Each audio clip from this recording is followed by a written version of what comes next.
Hello, everybody, and welcome to Meet the Legacy Devs episode 4. And joining me today, I have Chris Kaleki, founder, CEO, and game designer here at Notorious. And we're going to be talking about the fourth playtest postmortem. So, our fourth playtest ended last week, and we'll talk about some player feedback, priorities for the next playtest, a sneak peek of what's to come, and then we also have some juicy questions answered for you guys. As always, we'll take questions from you guys at the end. So, Chris, what do you have for us? Yeah, so it's just similar. We've done one of these before where we just do a post-mortem of the last playtest. And so we had the Alpha 4 a few weeks ago.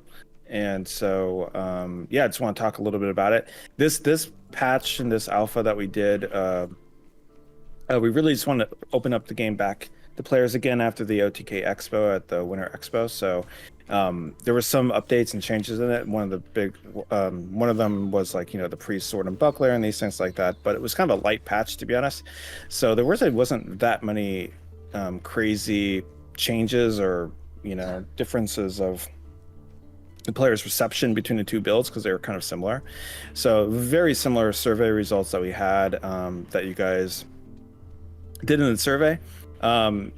Continued desire for some more content and accessibility. And when I say accessibility, I mean like making the game, being able to teach you like how the game works and be accessible for newer players getting into it. And one big thing we mentioned last time was adding this tutorial map that we're working on right now, or the hope is that this could be like an old preview for the next alpha playtest, and then we'll ship that fully later next year.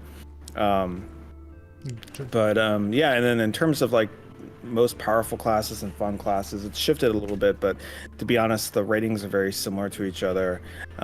This time around, people thought the rogue and warrior are the most powerful, the melee, which is actually interesting because I think it's more challenging to make sure that the ranged isn't too OP, right? It's always going to be easier to make range feel more powerful. So that was in some ways kind of maybe a good thing. In general, I think the rogue just feeling powerful is just because of his control and that sort of thing. Probably also in solo queue too, the rogue really shines. And then the warrior, I think we kind of overtuned the quake, the Q on the mace a little bit. But so we're going to tone that down a little bit. It's funny because so that was. Go ahead. I was gonna say, I remember, I think it was 2 or 3, maybe on the first playtest we had, rogue was on the bottom on the power scale. Everyone was saying it was the weakest. You know, we didn't change. Right, yeah. I don't know how many like number changes we've done to make it go all the way to the top. It's funny how people think it's the strongest now. So I guess there is some of that has to do with people kind of learning how to play the game a little bit more, learning you can evade out of hit reacts, and using the kit to its full potential. Yeah, and I do think as players play the game more and learn the classes more and all the ins and outs, especially once they unlock all the traits and stuff like that. I mean, one that players talk a lot about is the beetle on the hunter. Like when you unlock that, it kind of is transformative, especially solo against rogues, which the hunter kind of struggles with. So yeah, I don't think we even have really scratched the surface on like we're really truly where the classes line up in terms of balance and that sort of thing. But anyway, and then the most fun classes this time around, players said the hunter they thought was the most fun, and then the rogue, and then the warrior, and then the priest. So that one was kind of more similar to last week, but or the last alpha playtest. What are some of the lessons we learned? What are some of the priorities we're going to be focusing on for the next playtest and just going forward?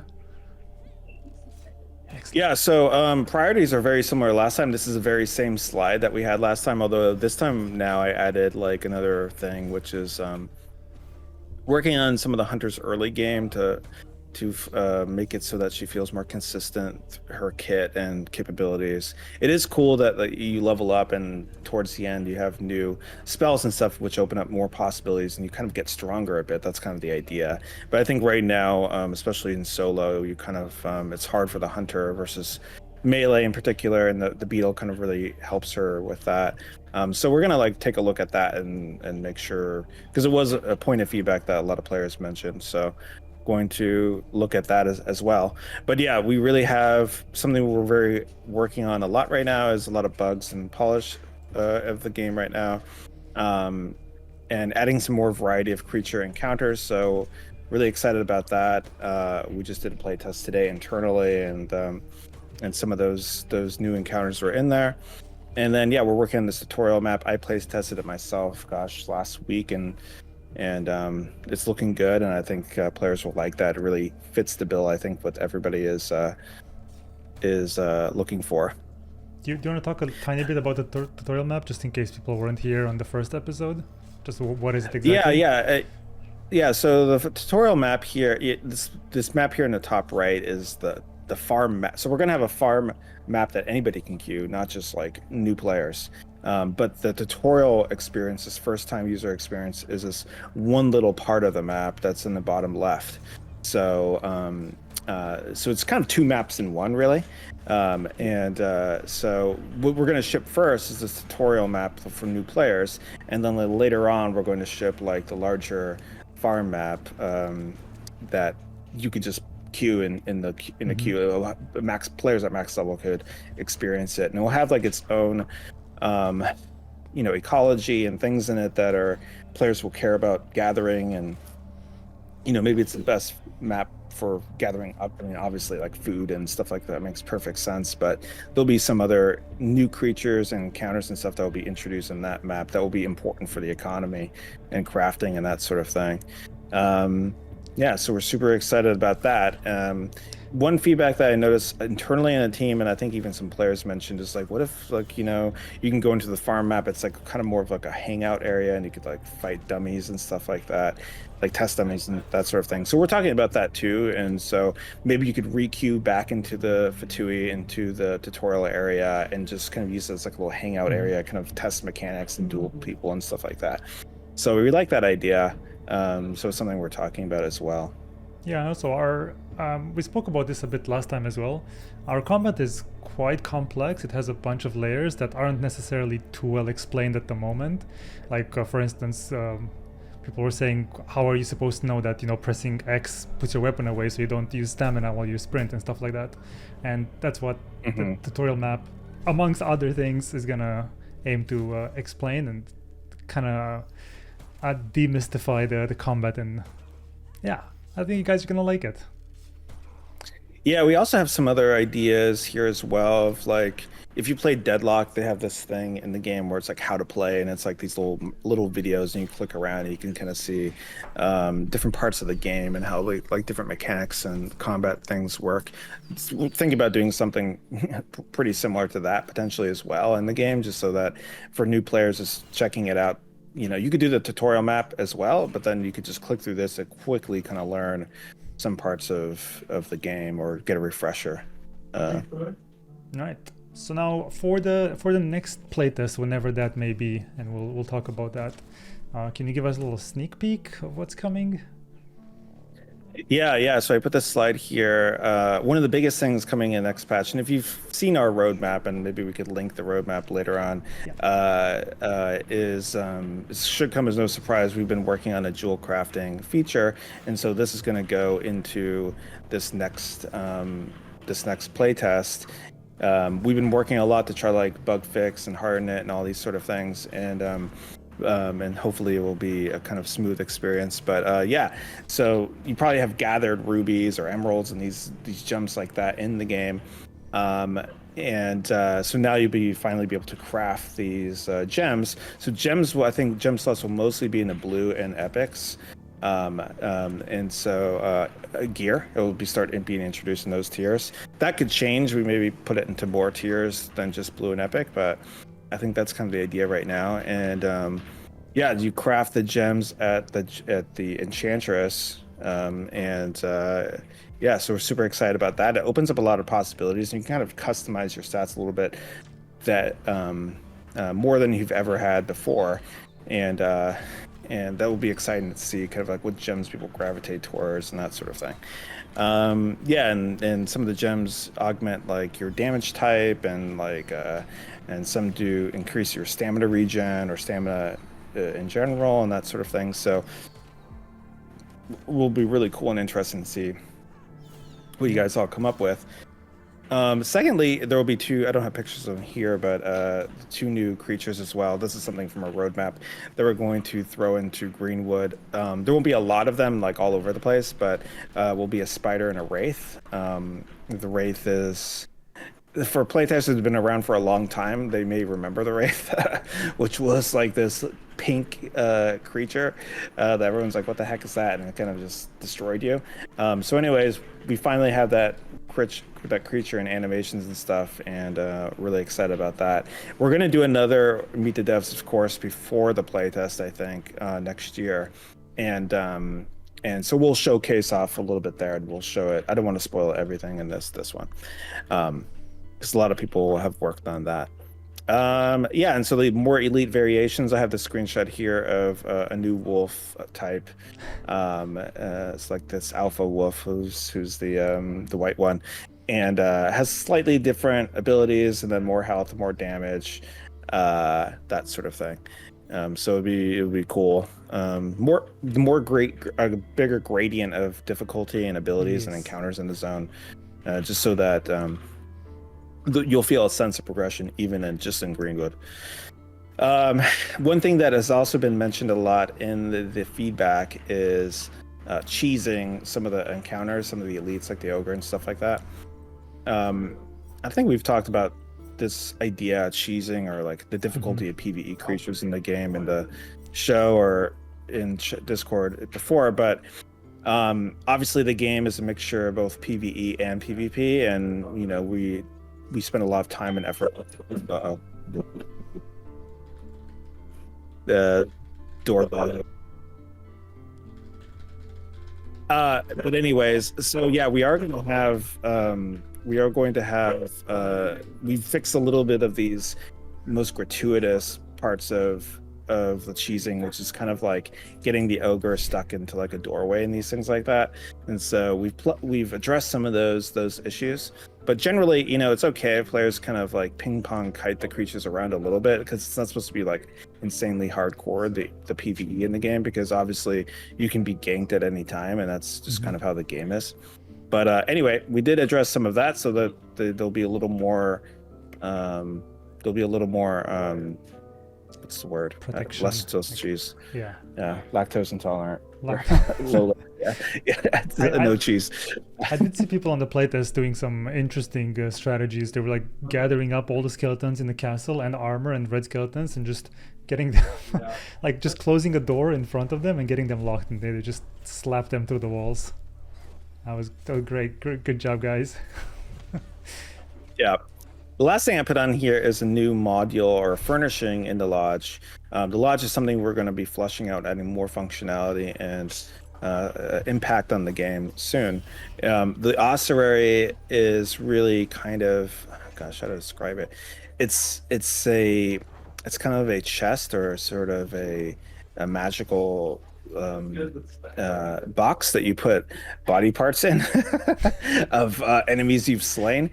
So the ears that you take from players, right now you sell them for gold, and that's always going to be an option if you do want to do that, to sell them to the vendors for gold. Who knows what they do with them? I don't know why they're so valuable, but anyway, you could put them into the ossuary.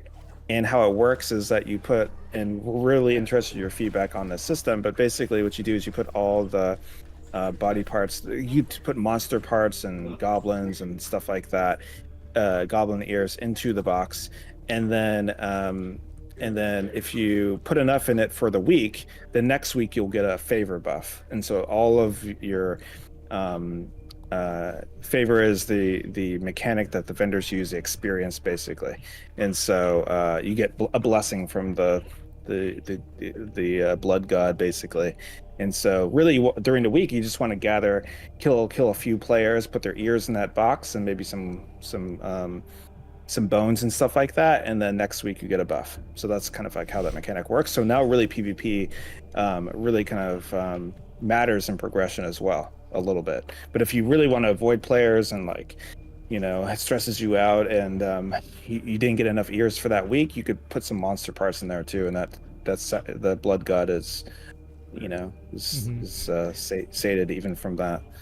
Buffing Swan of Fire. making game even scarier now. Right.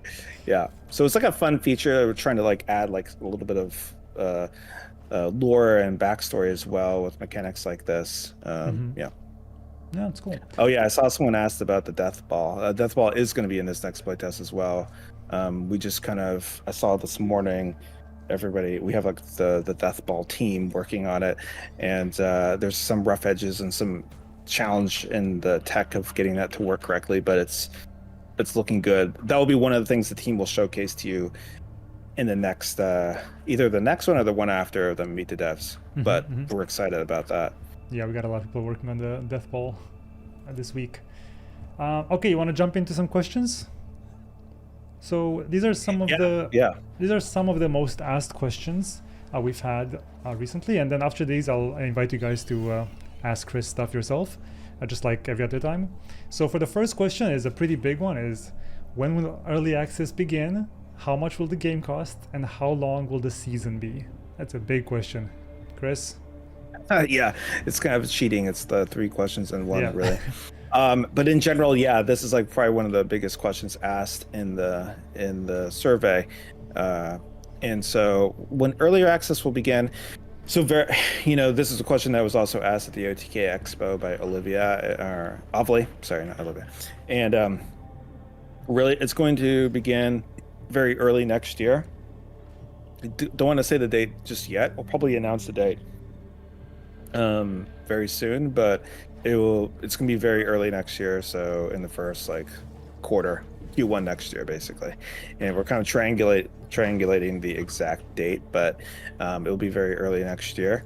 So the team's very hard at work finishing up some of the features on that roadmap and some bug fixing and polish.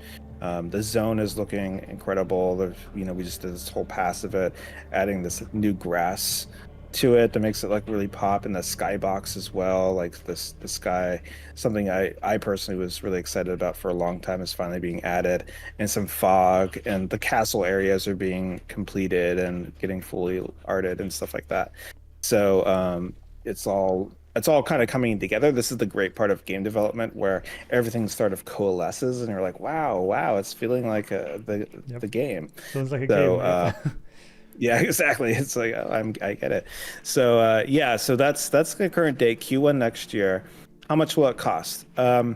So I've said we've always said like the team is a small team, and it's in kind of the low mid 30s in total of full-time employees here.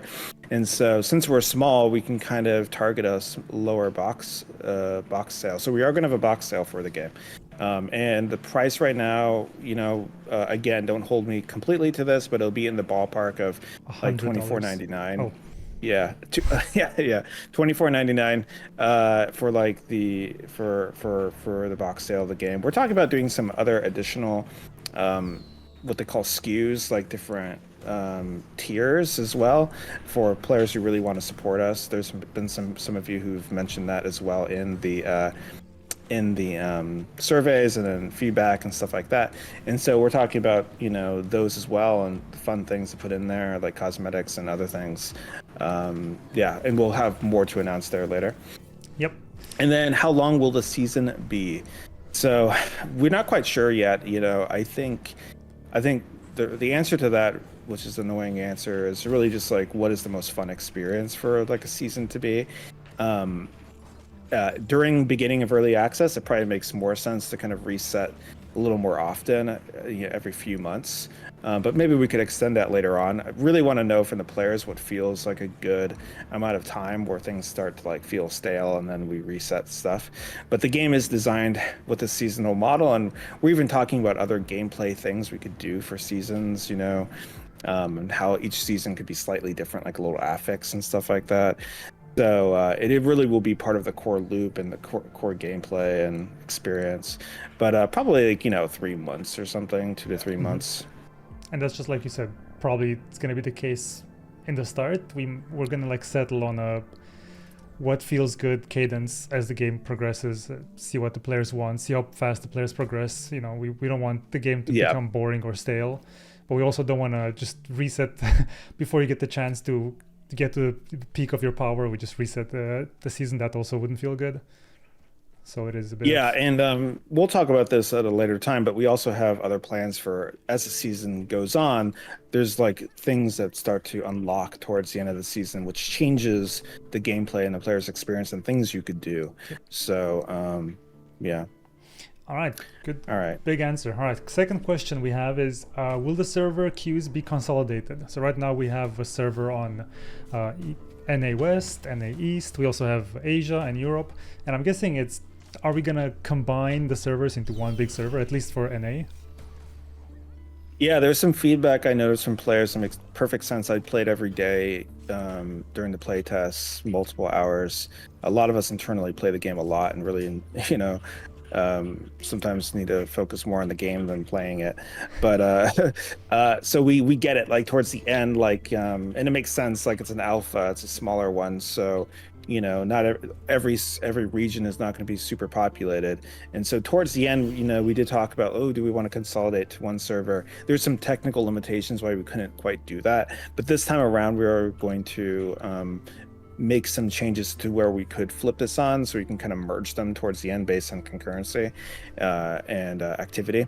And really right now we're kind of testing multiple regions and servers just for, we want to make sure once we launch the game, we're able to support multiple regions and add new ones over time. And so we feel pretty good we have that capability. And so yeah, the next playtest we're going to observe it, and if like concurrency shifts, we can maybe merge some servers so that it's a little more populated. But of course, players from East and West are on the same server. They're not going to have.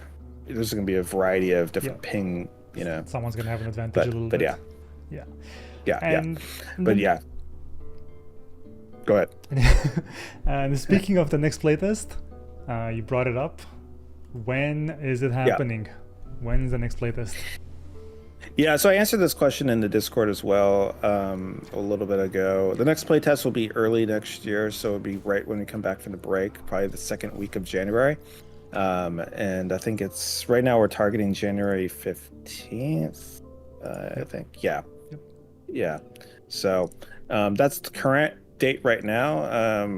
It could shift, but that's the one we're targeting for. And so we already have dual crafting, the wrecking ball, a lot of things in the pipe already, or like already done-ish for it. So yeah, super excited for that, and something to look forward to for the new year for sure. Yeah, so next year, guys, in a year, okay?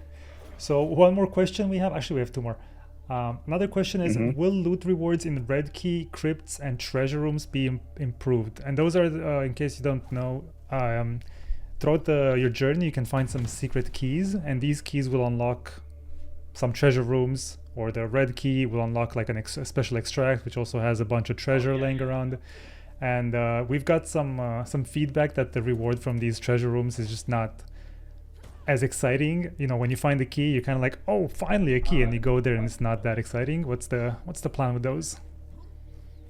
Yeah. So we, like you said, we have these keys that you could find around the map, and we want those to feel exciting, like, wow, I got this key. And then the player could either choose to use it while they're in that session then, or bring it back to Stonehaven, extract with it, and then use it later, maybe with some friends or whatever you want to do.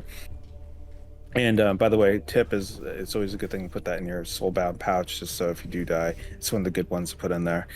But anyway, yeah, we know that like some of the loot is inconsistent in some of these rooms, and I saw even today someone checked in some updates to these. So yeah, we know about it, and we are going to adjust it. We're probably going to adjust the loot a little bit in the zone in general.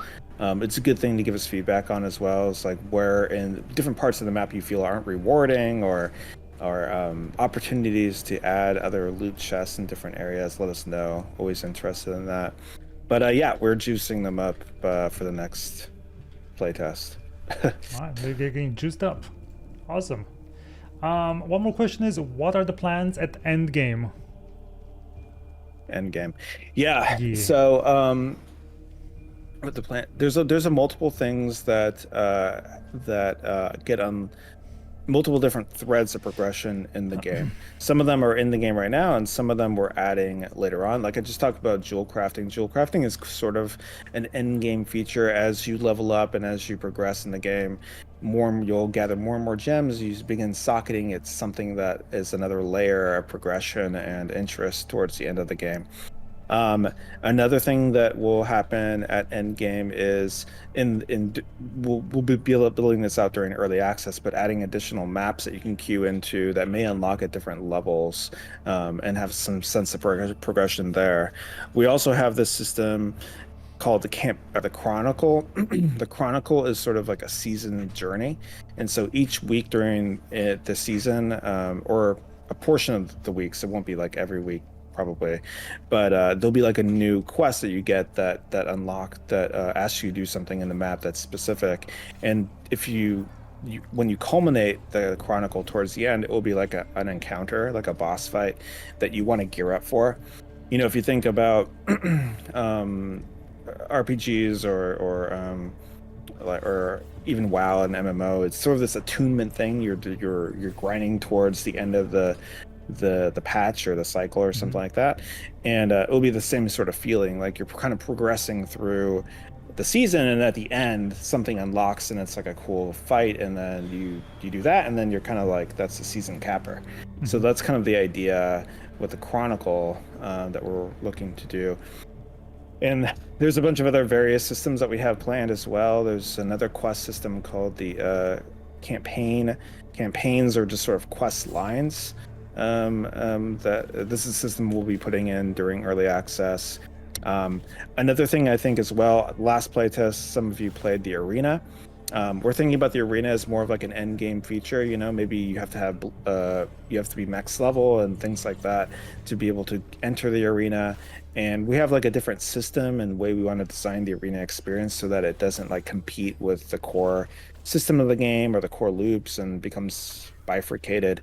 Don't want to talk about that just yet, but the arena and that sort of system will be part of the end game experience as well. But always interested in what you guys think is appropriate or cool features for the end game. The challenge is always, right, making sure at end game and the progression that players who play the game a lot and really progress don't just destroy the experience for people who joined late in the season, stuff like that. We have some solutions and ideas there, but that's always a challenge of just juicing up the end game, and then it causes issues elsewhere. Yeah. And yeah, if you guys have any suggestions or any more questions about this topic or anything else, we have 2 more questions to go through, and then we'll open the floor. So one more question we have is, how can playtesters help promote the game? Yeah, this is a really nice gesture, and one of the questions. Yeah, we really appreciate. I think really with games today in the modern market and the way we're going is that the player and this community that we're building right now, it is the very early innings and that sort of thing, but it is really critical and important because ultimately we're kind of making the game for you and for our core player base, and so it's sort of the symbiotic relationship. And I think the best way to promote the game is really just share it to your friends of anyone in your own communities. Before I worked at Blizzard, and very early of my career, I was a guild leader of my own guild, and I always felt kind of like I should be paid by Blizzard because I'm always like organizing this and making people play the game and these sort of things. But that's just how every successful game is they have their players and the players have their own communities and that sort of thing. And so really just kind of sharing the game with your own community and then getting feedback from them and sharing it with us to make the game better. I think that is a big thing. So yeah, just really share the games with your own community and then continue to just let us know how we're doing and things that we need to do to improve the game. Yeah, and it's like I Chris think that's said, the main thing. Yeah, it's really great to see this kind of question in the sea of questions we got. It's a nice surprise. And then there's one more we picked, which was what do you think about an auction house in the game? Does that make sense in the game? How would we add that? What's your thoughts? Yeah. So it was something we originally I had originally planned for the game from the very beginning. Um, and we don't have it in the game now, and it's not it's by design. I think the auction house is an interesting fantasy. Obviously most MMOs have them. WoW, the game that I worked on for most of my career, had one. It adds some element to the game, but it also adds a lot of problems. It's usually every game that has an auction house now, if it's like a multiplayer online game that's competitive and that has like an economy that matters, they have to do all the surgical stuff with it. Like, oh, you can't put that onto the auction house, or you can put that, but then there's like this delay. There's so many problems. There's this, it's Reddit. It's such an easy system to exploit and cheat and easily screw up an economy. So we will not have the auction house at early access release for sure. And it's something we're open to the idea of thinking about if it makes sense for the game. We're always open to anything, but there's no kind of short-term or even long-term plans for an auction house just yet. And yeah, we will potentially have like you can do this in the game right now where you can kind of like trade with each other. So there may be like opportunities to be able to trade with players and create your own sort of like little market, but not an auction house. Or you can play a rogue and just pickpocket and steal stuff. That works as well. But yeah. Yeah. Create your own shady market. Yeah. Yeah, you can make your own shady market. All right, so guys, if you have any questions for Chris, just raise your hand, same as always. Hello. Excuse me. Hello. Hi. Can you hear me? Yep. Yes. Okay. So this is a question for Chris. It's well known that the priest is your favorite class ever in the history of any game, and that maybe that's says something as to why the priest feels so powerful. But this is a question really for hunters. Like, how come hunters can be harmed by their own bombs, but the priest can't be harmed by her own AOE? And is this something that you're planning on changing in the future, or will you always be a hunter class hater? Wow. Accusation. Yeah, that's a good question. Yeah, it's funny because the team always jokes with me of that I have favoritism with the priests and these sort of things. It is true that I usually in every game will play the healer. I just kind of like that archetype. And then when I worked on World of Warcraft, I was the one who was the class lead for the priest, also the hunter though, and the warlock and shaman and a couple others. But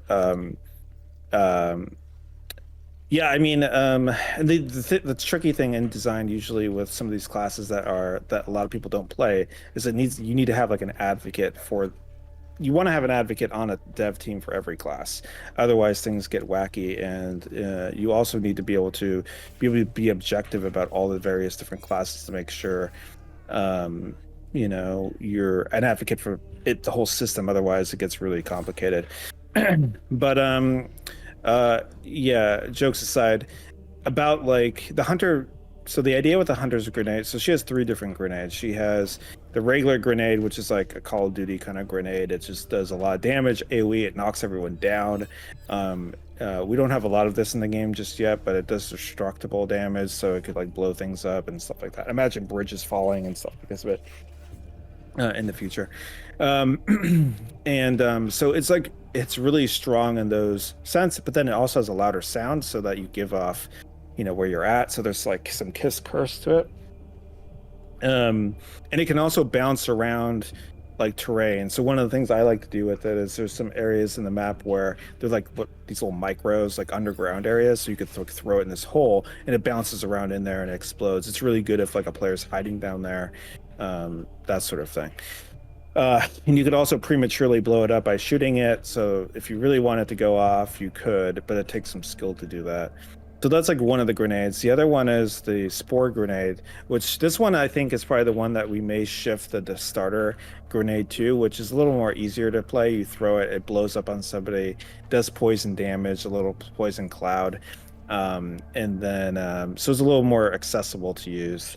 And then the third one is the flying grenade, which you kind of throw it and you could stack a bunch of these on a wall, and they're proximity mines. And so if you walk through a wall or something like this, so our another map that I haven't talked about is or that much is the dungeon map. That's another one that's in development right now.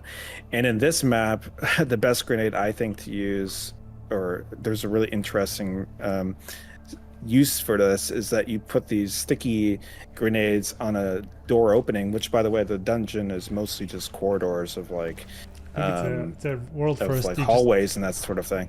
It's the first time So you mentioned it. what you do is you stick them up on near a wall, and players walk through there and just explode. So it's like really good there. Anyway, there's all these like strengths and weaknesses with all these different grenades. But one thing that we do to balance out the main grenade, the seed one, the Call of Duty kind of one, is that the hunter will also get hit by the explosion if she's really close to it. This is to kind of balance out the power of it. I don't think we do this with the Spore one, only this one, but so that's just to balance it out. We did the same thing to the priest Gleaming Star, which is like the main projectile she does. So that thing, when it explodes, it also does damage to her as well. So it's to de-incentivize you from just going point blank, standing on someone and just like Gleaming Star to the face. Like that is, kind of broken. So it's not the most elegant thing, because it is sort of like, well, these things do it, but these things don't. That could change over time, but that's kind of the current thinking. And so TLDR is just the Hunter seed grenade is, we want it to be strong and impactful, but if we're going to do that, it has to have some other sort of counterplay or downside to it. Yeah, and it's the same in like most games. Like if you play Fortnite or Call of Duty or any game with grenades, usually I think in almost all of them, grenade always does damage to you as well. Otherwise, you just put grenades down, and it's like, you know how the Sentinel Cyclone, the tornado, does damage to everyone but the hunter, and we're getting some reports of that being maybe a little too strong, that the hunter can just sit in it, and then if you want to hit the hunter, you just have to accept the damage. Imagine that, but also grenades all around you. So it is a balancing thing. Whereas the priest, yeah, we have that for her star, but the star always goes forward. You can't like put it next to you and it sits there, Whereas the grenade, you can just put it at your feet and you're like, okay, now what? It's like checkmate. If you're a melee, you just can't get close. All right, I'm gonna invite. Yeah, and I think really with this ability to design, it's like we got to create really very different abilities, and then in the world and through the gameplay and encounter design, create opportunities for those to be interesting. If you have a flat plane, you have flat, like everything's the same, and then you make abilities, there's gonna be no difference. There's the one that does the most DPS is always gonna be the best. So we always have to create a bunch of different abilities that do different, like with very different roles, and then create different opportunities. Like another one on the priest with Gleaming Star that again is more interesting in the dungeon is the controllable one? What's the one where you control it, but I can't think of it right now. But anyways, one of the Gleaming Stars that you can use to control the star, and Guided Star. Yeah, you move it yourself, so you can kind of move it around the corners of the dungeon, which is really powerful. So yeah. All right, we're gonna invite Katrikan for one question. What's up, Mr. K? Hello. Well, you really ruined my. No, I'm joking. My intentions by saying only one question, but it is what it is. So I'm gonna fire the juicy one instead of the other one, which is like lame. The question that I wanted to ask Chris is something that regards potential player interaction via PvE. This is a mode that exists in Diablo Immortal. Basically, is a mode that has two players fighting wave of enemies, and the player who finishes their wave first sends those souls to reanimate on the opposite side, to burden the enemy player. And eventually, the player who dies, the other one wins. Something that you guys could do to this game would be something like a Mythic Plus dungeon that exists in WoW, where it takes, like, let's say, a team of 3, and those 3 will have to go through, I don't know, like a couple of rooms, killing skeletons, and eventually a boss. and the team that manages to either finish the dungeon first wins, or the team that finishes the dungeon like faster than the other will send those enemies to the other team. Would that be something to consider as a content idea? Yeah, I love that idea. So if you played WoW and rated Naxxramas, there's this boss called Gothic the Harvester, and it's basically that exactly. mechanic. Yeah. And I always thought that'd be a really great PvP mode to do something like that. So I mean, I would love to do that for sure. I don't know, obviously I don't know when we would do that, but I like that idea a lot. Like this competitive PvP sort of thing, or competitive PvE mechanic hasn't really been done a lot in games. I think it's a huge opportunity. I mean, obviously our game's PvP PvE, but a specific scripted encounter or boss fight where you could compete over races to different bosses and stuff like that, or one boss encounter. Anyway, I really like the idea. I'll have to look into that. Your I haven't PvE, played your Diablo. PvE is challenging enough. I like the Dark Soul theme to it. The bosses are, if you don't cheese them, they're actually fun to fight in group content, not about solos, right? So if that was to be expanded upon, I believe it will, as you said, it hasn't been done a lot. I believe it will be a great success. Yeah, I agree. So yeah, anyway, we'll pocket that idea. It's something I've also thought about. So I like that idea. One thing we could do, obviously if you make a lot of maps and a bunch of game modes, it dilutes the player base. They all are queuing and stuff. The queues get long, and so it's challenging to do. But it would be something I'd love to do, is some sort of, in other games, they have brawls, or just it changes up the gameplay seasonally, or just this week features a different type of map type or something. Definitely something, if we did a system like that, like this could be cool to do there. We could probably do it as well, as just like a boss in the zone. Mm-hmm. Anyway, yeah, I like the idea. So You're welcome. I would have said more, but as Anthony said, I'm not allowed to say only one. So Yeah. Thanks again for talking.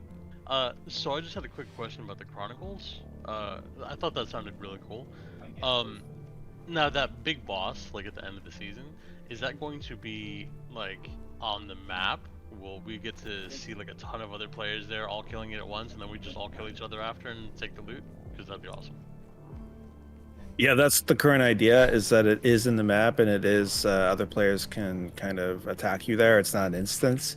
And so we're going to experiment with a lot of different designs for that potentially, but that's the one we're going to do first, because it's more natural and organic to the game and that sort of thing. So in the map right now, you have in Greenwood, there's this boss called Morkthog, and I think he's in the bottom right, like he has this cave or whatever. And so that's another thing we're adding to the next playtest potentially, we're working on it right now, is he will be kind of more of an like we're taking him and like doubling his size of the ogre, and he's like more tuned for a squad, like 2 to 3 players. I mean, you could probably solo him if you get enough gear during the end of the season and stuff like that. But anyway, he's a little more sophisticated than the other bosses, and has different kind of abilities and that sort of thing. And then also, I think he does like poison damage, and so you really want to like get poison production potions, and like there's this whole like little meta for it. But anyway, the idea, the vision for it too, is just that when you engage him, other players will hear it. Like he'll make a loud sound to the whole zone or to a large part of it, and so it's kind of a tell to the zone, like, hey, someone pulled the ogre. If you press League, if you played League or Dota, they have like when you aggro Roshan, everyone knows, that kind of thing. So that's kind of the idea behind it. Yeah, that sounds awesome. All right, thanks, guys. All right, we got a question here from Killmaster. So he's asking, right now we have the deathmatch mode, and he's asking if we're considering adding multiple or a more variety of PvP modes, like Capture the Flag, King of the Hill, Seek and Destroy, Free for All, and maybe putting them on a weekly rotation. He's suggesting maybe putting them behind a vendor. So, each week you could go to this vendor and you queue up for the weekly PvP, and you just kill each other. Would that be something we're considering for the end game progression? Because we're talking about the end game. Yeah, Potentially. I mean, again, I think this is like on our internal roadmap of things to explore to do. But I think the combat system, the type of game it is, a lot of things, it's sort of unique. And so every like kind of different game mode experience that we may have tried in a different game will feel fresh and interesting and cool in this type of game. So it's something we want to play with. It's sort of this experimental stuff, which be trying other game modes, but really we have to get like the core experience, the core kind of like game out first. And then yeah, totally we could experiment with some of the other modes, and always curious to see what you guys have in mind. And I think the idea, the structure that you had of maybe it's locked behind a vendor, or it's sort of like seasonal, or each week it rotates. That's probably the exact model we would do. Is there's a few of them and they rotate like some sort of brawl or kind of thing. We also wouldn't be splitting the queues too much, and he's mentioning that as well. We wouldn't have like some people queue deathmatch, other people queue capture the flag. You'd kind of have everyone in the same bucket. Yeah. I have a quick question. First, I wanted to say I got my shirt today from the tournament, which is really awesome, and I got the card that you guys hand wrote and sent to me, which is really, really, really cool. I wanted to know, I'm a big fan of the lodge system, and I'm excited to hear that there's more things going into it. But that brought up a question in games, especially nowadays. The social aspect of it is pretty important. So I was wondering if there was going to be like something like a guild system, something to where like your friends in game, I don't know, like it could be like something in the lodge or something, just like a little like hub, for your friends to kind of have like a group that they're in or something like that. I was wondering if there's any plans for that, because there's no like you said, there's no auction house, and it would be cool to like to trade without having to go in the actual match. And I was thinking like something like maybe that'd be something you do with your guild, or something of that nature. Yeah. One of my biggest regrets with EA is one of the features we can't get in is that feature, is the guild hall, the guild system, because I think it is super important for the game. As part of my vision or our vision for the project is for it to also have this social aspect to it. So yeah, we do have plans for a guild system. The way to think about it is, and the lodge is a good model, because imagine a lodge, but then it's a communal lodge that you have with other players. And so there'd be like a guild bank where you have like your stash tabs in the lodge, that players can put items in and take items out. And we have a lot of other interesting ideas with the lodge of the modules or furnishings that the lodge would have. One thing could be like an herb garden that people could like, get seeds and plant stuff in there and grow your own herbs. Or have a tavern where you have, different brews that you put on tap, and then it attracts different visitors, and the visitors give you unique quests and stuff like that. Like, there's a lot of fun stuff that I would love to do, experiment with, like a guild system like that. But yeah, it's on the roadmap. It's one of the things we would do post early access, after the lodge. Yeah. Oh, that sounds really great. Like always, I think you guys are doing an amazing job, and I'm gonna kind of leave you guys to it. Thank you. Yeah, thank you. Appreciate that. Okay, we have one. Okay, he wants to ask it himself. We have Shady. Can you guys hear me? Yeah. Yes. Oh, okay. Well, if you're gonna do the text question, I mean, I can just leave. No, I was gonna read it, but then I saw you raise your hand, so I was like, okay. It's too late now, then, I guess. It's too late. Yeah. So my question: I'm a big fan of the skills in the game, as well as the weapons, because it kind of lets you branch your gameplay and makes you choose between some mutually exclusive like abilities. This kind of differs from like the trait system where, over time eventually you kind of unlock all of the traits and it's more of just a buff to your class. Are there any plans for other like mutually exclusive ways to kind of branch your gameplay, things similar to weapons and skills? There's nothing quite planned just yet. Part of the idea behind so most RPGs, a lot of people are playing Path of Exile right now, right? Or in Diablo or WoW or most RPGs have like a talent system, and the talent system is like you could make your own build, and like there's create your own spec and stuff like that. And in my career, I designed a lot of those types of systems and had to balance them and create choice and stuff like that. One of the most challenging things with those kind of systems is creating real choice, because usually it's just like you create all these options and then players go, oh, this is the best one. It goes online, everyone picks it, and then all the other ones you made, it's either this is like god tier or this is trash. There's no in between usually. And so one of the biggest ways you can create actual choice I've found is that you create conditional choices. So this is why the items are designed this way. Some of them are designed to be for certain builds or certain synergies or for certain experiences. This would be the solo. I'm going to queue solo and just gather, or this is the set I would bring in, like my item set, or this is the one I'm playing with a priest. Maybe I do healing received and I get all my gems and boost that. So it's really about like conditional choices, and so the gears are designed this way so that before you queue into the session, you think about what build and what items I'm going to bring in there. What am I going to be doing in the session? Who am I playing with? And that informs kind of the gear that you switch out in and out. Over time in most games, they don't do that with the gear. The gear is usually just stats. And there's best in slot items, and you're chasing those, and that's what the gear is. The gear isn't about your build or you're about your changing your gameplay very much at all. I mean, I think PoE is trying to change this a little bit with gems and stuff like that. Hey. Sorry. But yeah, really, it's usually like stats, and so.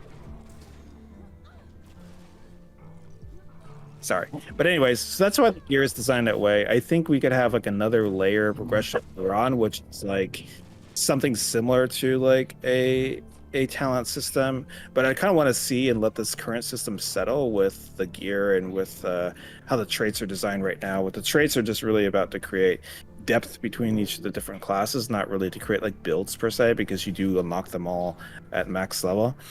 But yeah, anyway, I guess we'll have to see how kind of the items work out, and if they create like that speccing and class, making your class feel different from other classes, and if that feels good enough, we could always dream up more and more progression systems that do all these things, but trying to keep it like a little conservative, at least in the beginning. Hey guys, what's up? Yo. So I was just gonna ask two quick questions. I was wondering if it would be cool to add sort of rare spawns into the maps. So like maybe a rare spawn that has special items for crafting or so, or another thing I was thinking was about mobs that give sort of like world buffs in World of Warcraft, or special items, or temporary special items for the map, and maybe vendors or merchants in the map. I was just throwing around a bunch of ideas. I was wondering which one you guys think is interesting. Yeah, I think right now we don't really have a robust like spawning system where we can do all these sort of rules and like, hey, this creature only spawns during this time and stuff like that. It is something we do want to do and flesh out. It's another thing that's on the roadmap that we want to do. Yeah, we love the idea, and yeah, so I think it's definitely something we want to do, and probably like some sort of events and stuff like that too. Later on, we have plans for doing like different like weather and like night and day version of the map. So conditionally, some of the creatures could spawn during like those conditions.